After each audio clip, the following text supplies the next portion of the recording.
చాలామందికొచ్చే first doubt ఇదే, ఇండియాలో ఉండి అమెరికా మార్కెట్లో ఎలా ఇన్వెస్ట్ చేయగలం అని. దీనికి సమాధానమేంటంటే సింపుల్గా యెస్, ఖచ్చితంగా చేయొచ్చు. మనం ఎక్కడున్నా సరే ప్రపంచంలోనే అతిపెద్ద కంపెనీలలో ఒక భాగం కావచ్చనమాట. ఈ మొత్తం ప్రయాణం వెనక ఉన్న మెయిన్ ప్రిన్సిపల్ ఇదే, జియోగ్రాఫికల్ డైవర్సిఫికేషన్. అంటే ఏంటంటే మన ఇన్వెస్ట్మెంట్లను ఒక్క మన దేశంలోనే కాకుండా ప్రపంచవ్యాప్తంగా వేర్వేరు దేశాలలోకి విస్తరించడం. దీనివల్ల ఒకవేళ మన మార్కెట్ బాలేకపోయినా వేరే దేశాల మార్కెట్లు మన పోర్ట్ఫోలియోను కాపాడతాయి. ముఖ్యంగా 2 రీజన్స్ ఉన్నాయి. మొదటిది, మనం రోజూ వాడే యాపిల్ ఐఫోన్లు, గూగుల్ సర్చ్, యూట్యూబ్ ఇలాంటి ప్రొడక్ట్స్ తయారు చేసే పెద్ద పెద్ద కంపెనీల సక్సెస్లో మనమూ ఒక పార్ట్ అవ్వచ్చు. ఇక రెండోది, డాలర్ బలపడడం వల్ల మనకొచ్చే ఎక్స్ట్రా లాభం. ఇది చాలా చాలా ఇంట్రెస్టింగ్ పాయింట్. ఒక సింపుల్ ఎగ్జాంపుల్ చూద్దాం. ఇది చాలా ఆసక్తికరంగా ఉంటుంది.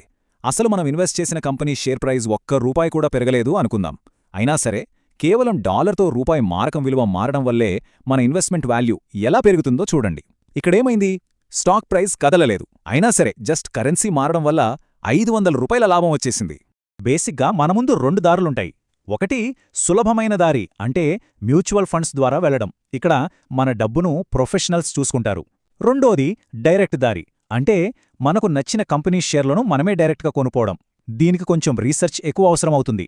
ఇక్కడ చూస్తే కేవలం అమెరికా టెక్ కంపెనీలే కాదు, చైనా, జపాన్, యూరప్ మార్కెట్లలో ఇన్వెస్ట్ చేసే ఫండ్స్ కూడా మనకు అందుబాటులో ఉన్నాయి. అంటే ఇన్వెస్టర్ల ముందు చాలా ఆప్షన్లున్నాయి.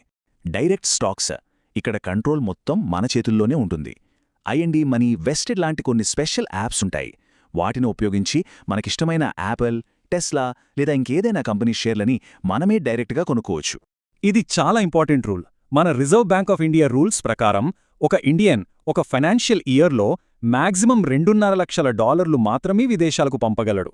ఈ లిమిట్ని గుర్తుపెట్టుకోవడం చాలా అవసరం.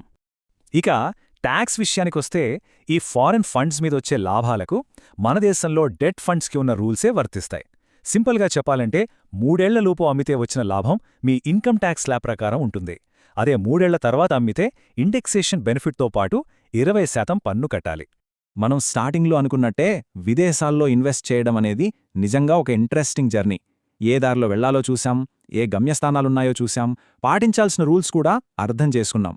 సో ఇది కష్టమైనది కాదు, సరైన ఇన్ఫర్మేషన్తో ముందుకు వెళ్లడమే ముఖ్యం. చూశారు కదా, ఇప్పుడు మన ముందు గ్లోబల్ ఇన్వెస్టింగ్కి సంబంధించిన ఒక క్లియర్ మ్యాప్ ఉంది.